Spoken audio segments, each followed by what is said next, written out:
Hello, everyone, and welcome to another episode of Whitepod. My name is Harshit, and I'm the Director of Business Alliances at White Labs. We are a digital agency specializing in SaaS and e-commerce SEO. And I've got Eric with me today, the Chief Marketing Officer at Science Technologies. Now, this is founded back in 2015. They are pioneering global company in lead generation software and services. So, a big welcome to you, Eric. I'm so happy to have you with me today. Thank you, Harshit. It's a pleasure to be here. Great. Can you share about your journey in marketing from journalism to becoming the CMO at Science, please? Yeah, sure. I personally speaking, I consider marketing to be a craft and myself a craftsman. That said, professionally speaking, I've been a multi-time CMO and have been the CMO here at Science for the last 6.5 years. So we've done a lot of exciting things in our business. I'm sure we'll get into some of them. One of the things that I think is really interesting, if you want to get to know me and or our brand, we're very aspirational. Science is definitely a company that has always been on the bleeding edge, if you will, of trying new experiments, generating new techniques to help our client companies grow. That's the mandate. That's what we do. That's why we exist in the world. And if our clients aren't growing, then we're not doing our job. So that's what it's all about. Gotcha. And what are the key strategies you have implemented to achieve the rare triple digit growth rates and such a tremendous, awesome growth that you have projected over all these years? So please. Yeah, we're very big believers in the holistic practice of marketing, growth marketing tenets, if you will, of both inbound and outbound, and really concentrating on a channel by channel basis and being as effective as possible, getting our brand, raising awareness for Science as an industry leader in the spaces that we occupy. We also have a software and services based component to our business. So what's exciting about that is we began life as an outsourced SDR as a service company, also providing custom or bespoke research for the first, call it 6 years of our lifespan. And for the last couple of years, we've added on to that a comprehensive, essentially multi-module SaaS platform that all of our own team members use as part of our services offering, but that we also sell separately for other companies to bring that software in-house and do everything that they would want A to Z from a prospecting and sales development standpoint. Gotcha. And because Eric, this is going to be interesting because you're doing it so well. How do you balance inbound and outbound marketing strategies? And what role does each play in Science success? They work more closely together than I think most people realize. In fact, we've started to coin a couple of terms over the last few years. I'll start from the outbound side. One of the things that we typically see in a lot of our inbound traffic is what we call outbound assist. So when we know we're targeting an account or the contacts within that account, typically you won't get 100% response rates. You won't get, outbound is not like that. It's a land of low, like single digit kind of engagement rates, but that if you're effective, you can be forever moving those engagement rates percentage point by percentage point. At any rate, when you're running outbound campaigns, especially at scale, one of the things that definitely happens is you raise awareness. You raise awareness amongst the target audiences that you particularly concentrate on. We call it an ideal customer profile or an ICP. And so going after each one of those ICPs, typically on multiple channels, email, phone, LinkedIn, advertising, web, it's not uncommon for us to produce kind of the residue of people taking a look at Science themselves, going direct to our brand, and then coming back through kind of an inbound front door. So because we have access to our CRM and we can see who was loaded into a sequence and who came in inbound, especially direct or organic search with our branded name, we can infer that this was an outbound assist. And outbound really had a strong play in generating that lead in the first place that then leads to an appointment and then thus is carried through a sales cycle, hopefully to close one business. The flip side is also true. And so the flip side is where, and this is something that I feel like we've been on the bleeding edge of for a while now, a lot of the people that end up in our outbound sequences, they're put there because of what we call inbound led outbound. So as we're attracting people to our website, We think that this is the highest and best motion that you can take in a sales development context. We like to look at the people that come to our website, match our ICP, and effectively do nothing. They go away without filling out a form or raising their hand to become a lead. And we're no different than a lot of other companies where that's 97% of our traffic. So 97% we're attracting through various means, various channels to our website, but they're essentially going dark on us because that's what humans do. Most people don't raise their hand, don't fill out a form on their very first visit unless they're really deep into the buying journey and ready to talk to sales. So we assume that gives us an opportunity to then put those people first. You got to identify them. And so part of that identification process is de-anonymization of web traffic, to put it simply. We have tools that do that. They work hand in glove with our data asset. And so we can de-anonymize companies that are visiting our website at a pretty decent clip relative to traffic. And then we can even take it down, since it's first party data and they're visiting our website and we control our website, including the terms of service and how we handle PII. We can identify down to the individual contact level in a certain amount of cases. And so those people that also match our ICP then become leads in outbound sequences going forward for our outbound teams. And so that inbound led outbound motion is one that has been highly successful, super relevant, because most of those people are buyers in a buying journey or doing buying homework and research. And they tend to close at a higher rate for appointment setting as well as for close one business. So for us, it's really a matter of lead prioritization when we're doing outbound smartly, so that we can take advantage of our own tools and go after the traffic that is most likely to be in business with us anyways. Gotcha.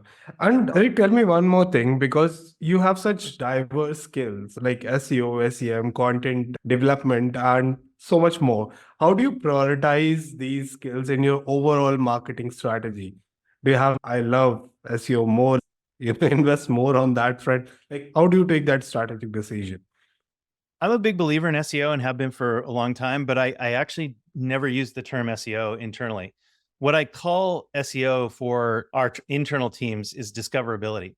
And the reason why I use that term over search engine optimization is because discoverability gives you a wider aperture for what we're trying to accomplish. What we're trying to accomplish is, and I think I'm breaking no new ground in saying this, over the last 2 decades, really 2.5 decades, the world has been trained, especially the B2B buying world has been trained, that whenever you have anything you want to learn, anything you want to research, any products you want to bake off and compare, any type of questions that you may have around need, you go to Google first. And that's, or Bing, but 93% of the time, Google. So for the most part, people, when they're contemplating, I have X problem within my business, I have X KPIs I want to hit, I have these objectives. Oftentimes that translates into going to Google and starting to research solutions, research products, research the answers to my questions or the fit to my needs. And so I like to think of that as being, how do I meet those people where they're at on that journey? How do I become discoverable at the moments of truth when those folks are passing through Google? Because Google is also a hub and spoke system where I go to Google first, that's my hub. I ask it questions in the form of keyword phrases. I go down a spoke. The top 10 results, including paid PPC, are all my interpretation of me finding what I need. If I don't find what I need on that search journey, I go back to the hub. I modify my search. I get to a different record. I view top 10 SERP number 1, then number 2, then number 3, whatever the case may be. But ultimately, what I see and find on that journey becomes a discoverability event. And so when I break it down in that fashion, I think that creates the proper connotations for then how to structure an SEO approach, how to structure site ranking and domain authority, how to structure where I even want my backlinks to appear. It can structure other interesting things like what referrers should I target for partnerships? What directories should I be on as part of a visibility or discoverability effort? What advertising should I place while on that journey? So at any rate, it has a lot more components than just a pure kind of like content-led on-page SEO And Yep. for those reasons, I think that discoverability is a better term, at least No, it I is like, for us. yeah, I like the sound of it. I mean, to be honest, it does the same thing. Yep. All right, you mentioned one very good point that you like for like you look into the backlink aspect as well. I would love to understand that approach altogether. And is competitor strategy something that again maybe like top ranking competitors for a given set of keywords, you study them, like how exactly your approach works there? Yeah, absolutely. In fact, that's part of discoverability too. So if people are searching for like vendors in a given category, it's incumbent upon us to know that. And it's also incumbent on us to have strategies. For instance, one of the best lead magnets that we ever produced was a stack ranking of ourselves versus 237 of our closest lead generation services providers. Obviously, there was a favorable outcome and measurements that suggested that Science was the number one player in the space. But we built out us versus those 237 other competitors as individual landing pages. And the reason why that was important is because we now show up in branded search terms for a lot of the competitors that frankly we compete against every single day. And I love the idea of getting into somebody else's buyer's journey at a lower phase, a lower part of the funnel, so that we can then also tell our story and not miss out on those opportunities to put our best foot forward and let the best company who can provide the best services win. That's interesting. And did you use programmatic SEO to scale this operation, or was it a manual task? It was definitely a bit of a manual task and a labor of love, but it became programmatic because we took the same approach for building out, say, all 237 of those pages, if that Okay, makes sense.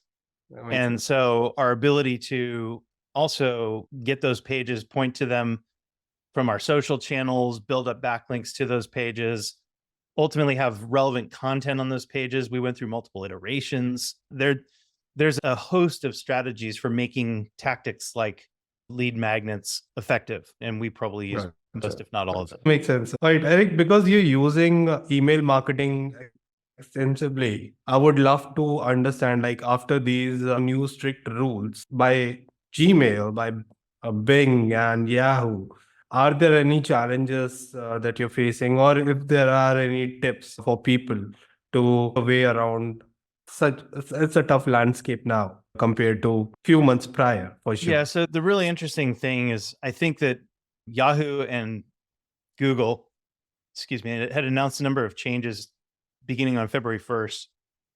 Yep. It caught a lot of headlines, but nobody read below the fine print. And really, what those changes were affectations to the parts of their services that they control, i.e., at gmail.com and at yahoo.com email users. And so, for the most part, those changes didn't affect Science and or our clients and sales development one bit. And the reason is simple. We don't usually target the B2C addresses, the harshit at gmail.com. If Yeah. we were prospecting you, we would go after your White Labs email address, your professional address. And so for those reasons, the limits that were placed and the way that Gmail and Yahoo were trying to curtail bulk emailing to their user bases of B2C users was really the thrust of a lot of those policies. Mhm. Right. And let's talk about science lead generation, and especially with your unique blend of AI insights and human intuition. I would love to understand that aspect better, please. You bet. So we've been very big fans of AI and have gotten like on board the generative AI train, building on top of or into integrating, if you will, generative AI tools into the platform, the Go platform itself. I'll talk about a few modules that are particularly interesting. The first of which is what we call Go Campaign AI. Mhm. Go Campaign AI enables us to take an audience from any of our audience creation tools, primarily Go Data, but could also be Go Show or Go Intent, and move those contacts into Go Campaign AI. What Go Campaign AI has the ability to do is essentially build out sequences, email, SMS, phone scripting, and LinkedIn channels using data on those contacts. So you can think of personalization, the ability to examine profiles, marry it up with prompts that are relevant to the businesses that we work with around their products and services, as well as what I like to call telling the AI what role it needs to play and what it needs to accomplish in a deliverable state. We load all of those prompts together to produce essentially a bespoke output. And what AI then does a fabulous job of is essentially, if you have a sequence of 10 people, 100 people, or 1,000 people, we will write the sequence steps all germane and relevant to those individual contacts. What then happens is that contact or that sequence is pushed over to our sales engagement platform or part of the platform called Go Engage and is ready for send out. And so that's when our SDRs, our humans, can interact with all of that pre-written but not templatized content and thus put it to work for them. So essentially, you can think of it best as an SDR that has a co-pilot, an AI co-pilot working with them from a messaging standpoint. And we found that to be pretty darn effective at helping SDRs become a lot more efficient and a lot more effective at their job. That's brilliant. That's great. Now, Eric, with over 2,500 businesses as clients, could you share a success story which is fairly close to your heart or a case study highlighting Science impact to that business? Yeah, we actually have, I think we just crossed the 120 mark of number of case studies on our website. So if you go to science.com/case-studies, you can find all of these and read through any one of them. And they're all like near and dear to my heart, to be honest with you, because one of the things that I love most is helping businesses who, especially those businesses that hadn't used Outbound as a channel and had found it like success through it. Now we've helped a lot of businesses scale their outbound as well, where we're taking companies that a lot of them happen to be venture funded, but they've got a real need for growth and the ability for us to walk in and turbocharge anything that they're doing additionally is very gratifying. But if I'm super honest and maybe a little bit biased in my own heart, I love taking kind of the businesses that are going from 0 to 1 and helping them succeed at growing their pipeline. And hearkening back to something that I said at the outset of this interview, this is the name of the game for Science. Like, we have most of our services-based business model even tied to what we call a performance model. And so what that means is we're going to give you a price per appointment at the outset of our services. And ultimately, if we're not setting appointments, if we're not effective leveraging your brand with your ICP to generate appointments for you and your sales team, then we don't make money. And so for that reason, goals are very neatly aligned. And the overall effect or net effect of that is when we're successful, our client businesses are successful, they're closing net new business and they're growing, and all the virtuous cycle things that happen with that, including potentially expanding or building more with Science. That makes sense. Just curious, Eric, how's the churn rate in your company? Churn rate is a really interesting question. On the software side, it's practically negligible. On the services side, are we talking about headcount churn? Are we talking about client churn? Yeah, I don't really disclose numbers, but one of the things I can say is that Outbound is typically a very hard business and one that we like to be at least 2 steps, if not 3, ahead of not only our relevant competition, but how we might do really well for clients who, one of the things that makes the business really hard is that we oftentimes do see churn at the top end of the market. And what do I mean by that? It's not uncommon. I'll give you just a very colloquial version of this, but it's not uncommon for clients, especially when we were a services only company, to tell us the following. And I'm paraphrasing a little bit, but Science, you guys are amazing. This was great. Way to generate all those appointments. This playbook was fabulous. Now I'm going to take everything in-house. Yep. Because I want to run my own SDR program and I want my own SDRs under my 4 walls or under my roof, largely to groom them for future account executive or sales executive status. And so it really hurts when you churn any client at the top end. It's a pain that, like, losing by winning it just sucks, if I'm super honest, and maybe a little vulnerable. And so one of the things that is a very true statement is that's one of the reasons why we started down the path of creating our own software platform. Because then at the end of the day, one of the things we never need to say anymore is, oh, okay, so you want to do all this yourself and no longer use our services component. Great. Here's a platform that your team can work on just like our team worked on for the same sort of success. Yeah. And so now no more do we have that kind of like fear, if you will, of doing really well for a client only to watch them walk out the door with success. That makes sense. Any other programs that you're running which is helping you with the customer retention bit?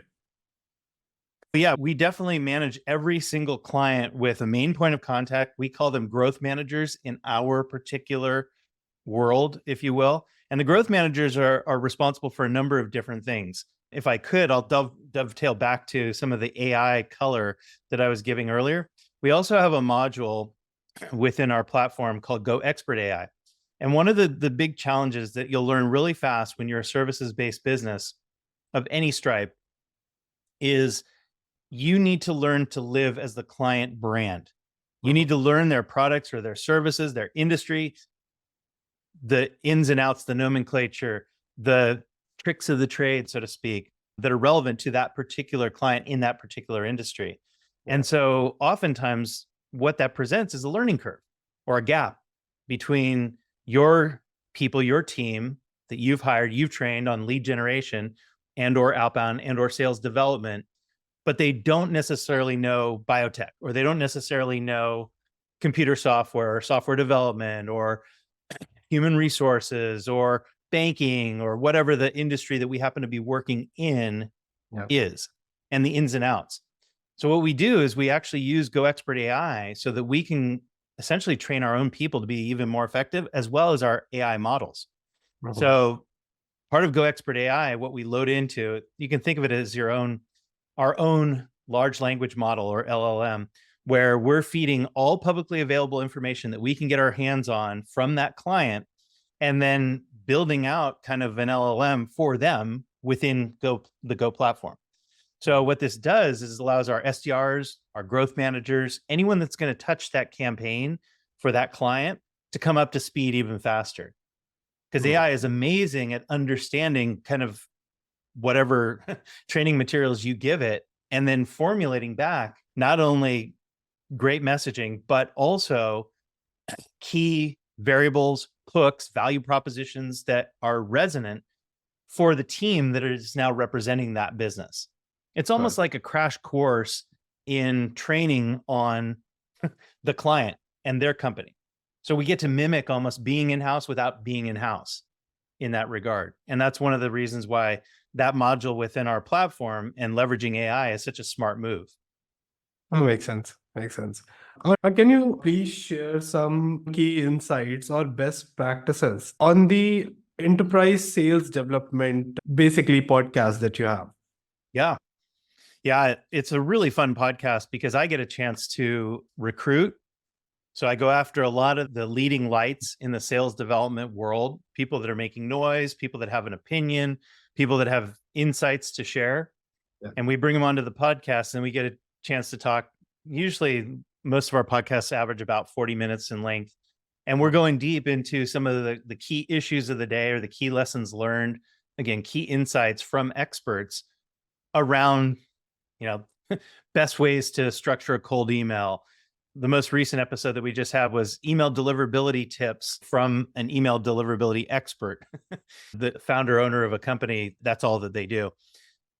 At any rate, the Enterprise Sales Development Podcast is dedicated to producing like thought leadership around those issues so that our audience can take a few things out. Number one, they can run their businesses more effectively and they can do sales development at a super high level.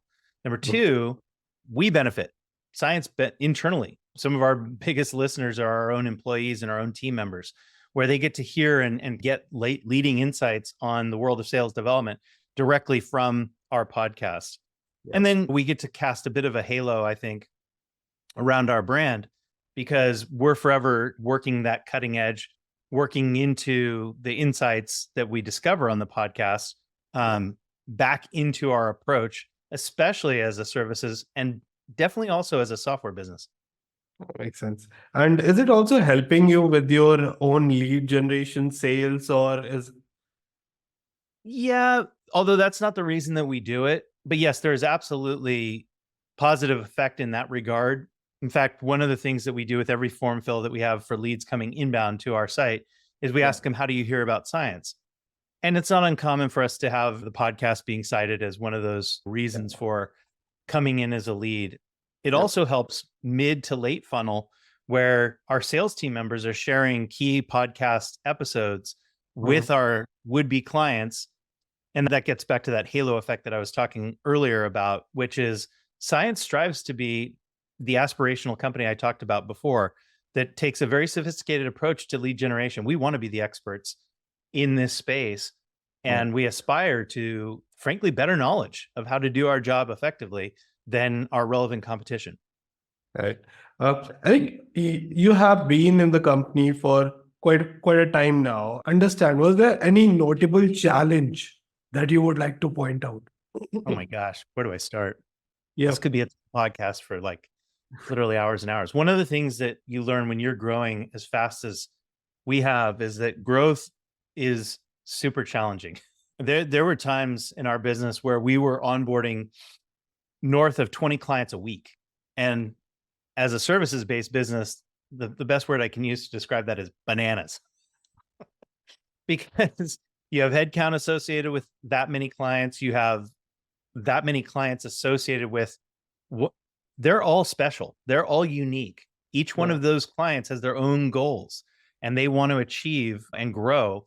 And so we need to solve that problem both in a, I want to word this fairly delicately. We want to solve that problem where they feel really good Mhm. about the results that we're able to achieve for them with their own standards in their own way. Because again, at the heart of all of what we do on the services side of the business Yeah. relates to their brands. Like we're not cold calling people saying, "Hey, this is Eric on behalf of US Bank or Eric on behalf of Amazon or Eric on behalf of Visa." We're just acting as if we are that brand. So the science never enters the picture and no prospect ever knows that science is part of the alchemy. And so again, it's incumbent upon us to really inhabit those brands, really understand the use case, the problem space, really understand what message is going to be really relevant to the ICP that we're reaching out to, really practice lead prioritization around which leads are most important to reach out to, when and why. And ultimately, that's the path to the most success. That makes sense. Now, Eric, tell me what excites you the most about the future of marketing and sales development? I think of where science is able to grow and go in the future is even more kind of growth mindset. And what do I mean by that? I mean that our ability, we call them growth managers for a reason. Our growth managers are put in place largely to become kind of campaign savants, to become kind of new idea generators, to become the people that, forgive me, I'm going to go on brand for a second here, people that take a science approach to lead Mhm. generation, right? They form a hypothesis. What's going to work messaging wise, attack plan wise, again, lead prioritization wise with this particular audience? And how do I get to yes for that appointment, that meeting, that demo, that next step in the sales process with them? And a Yeah. lot of that is just using clever growth strategies to figure out a path forward. Yeah. And when you do that, it actually gets terribly exciting. One other, feature that I forgot to mention, it's still in beta, and so we haven't fully released it wide. But on Mhm. the AI front, we also have AI voice, where our team members are augmented by AI callers. Our caller happens to be named Alex. And when Alex calls, she identifies herself as an AI right away. But that is one of the things that she does on the phone, essentially working her way towards that next conversation in a way that, frankly, humans don't do the same. And we're very eager and anxious to kind of roll this out wide and see the kind of response that we get in the market along those lines. That's interesting. And I think I have seen a lot of people are now moving to cognitive AI chatbots. Like there has been a bit of shift from generative to cognitive. What's your take on that? Again, that's I'm going to sound like a broken record, but another piece of the puzzle for us with the Go platform. And so we have our own chat client, and we put those live on our client websites. And again, this is an area of exciting future development as we continue to let generative AI start to handle even more chats than we would have otherwise, that were SDR assisted or just chat bot flavored at current or present day. And so again, in the future, a lot of these, I guess you could call them tactics or channels that we use as part of our, tactical approach, they just get a lot smarter, and our outreach continues to evolve and get a lot better. One of the things that I think we could all acknowledge on the buy side of any business, especially yourself running or being a leader in your organization, it's probably not uncommon for you to be prospected and to find, frankly, the level of discourse, at least is how I feel about it subjectively, to be very uninspired, to be very bulk, to be very mediocre at best. And I think that a coming world where the table stakes are raised, where the relevancy hurdles are ever greater, is actually a world that I want to live in. Like, I want people to take a very smart approach when they interact with me, as opposed to a cheap bulk, one size fits all approach that is spray and pray. Yeah, makes sense. I think apart from your podcast, are you also doing these live webinars or any other channel that's helping you out with your initiatives? Yeah, we are. So we've done a series of webinars in the past. We're probably going to restart that fairly soon again, largely where we'll probably do a lot of like live training on the platform and introduce people to some of the concepts behind the methods to our madness, if you will, going forward. Because I think we had done a number of LinkedIn lives in the past that had gone really well along those lines, where we had started to give people a peek behind the curtain, and they tended to be very helpful for generating leads and net new sales. Okay. Any other new initiative that you're excited about? Any new channel you're exploring? Yeah, I talked a bit about AI, but I don't know that it's funny, right? AI is on the front of everyone's brain, and I think a lot of people are at the point of exhaustion of talking about generative AI. But I also am one of those people that I've lived through in my business career a number of shifts: internet, cloud, mobile. I think AI is bigger than all three of those, to be perfectly honest with you, because the nature of progress that I've seen around AI, and especially generative AI, is staggering. And I don't even know where the relevant ceiling is on how work will be redefined the world over. And I think we're only scratching the surface. We're in the early innings, to use an American sports metaphor, of a very long game that pretends to be, or portends to be, very exciting with a lot of twists and turns. Yeah. All right. Okay, Eric, we're coming to an end, and I would love to have a quick rapid fire with you. Are you ready for that? Do it. Okay. If given superpower, what will you choose? Would you rather be able to speak to animals or speak every language in the world? Given that the second one is probably going to happen with AI anyways, I would say speak to animals. Okay. If you could travel back in time, what period would you go to? You know what? I would go back to just one generation earlier, because I think that, like, my parents' generation was a fascinating time to be alive for a lot of different reasons. Okay.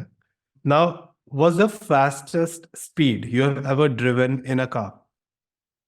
In a car, probably 150-ish miles an hour. In a train, I had the occasion pre-pandemic to be visiting a bunch of worldwide offices that are now closed, but I went on 3 of the 10 world's fastest bullet trains in Japan, in Europe, and in China. And so my speeds there got up to, I think that if I translate back to miles per hour, it was like something around 300 miles per hour on the bullet train in China, the maglev, if you will. Okay. How many hours of sleep do you need? Okay. Coming to my very last question. What's your last Google search? My last Google search. Oh man. I think it was actually researching the indexation of some of our web pages. So I was doing some deep dives on indexation rates within Google Search Console and their speed, if you will. Getting super geeky on SEO stuff that, I don't know, maybe No, your I love listeners it. actually care a lot about. They're gonna love it. Thank you so much, Eric. Thank you for sharing your experiences about the company. And I really appreciate your time here with me. Thank you so much. You bet. It was my pleasure. Thanks for having me on.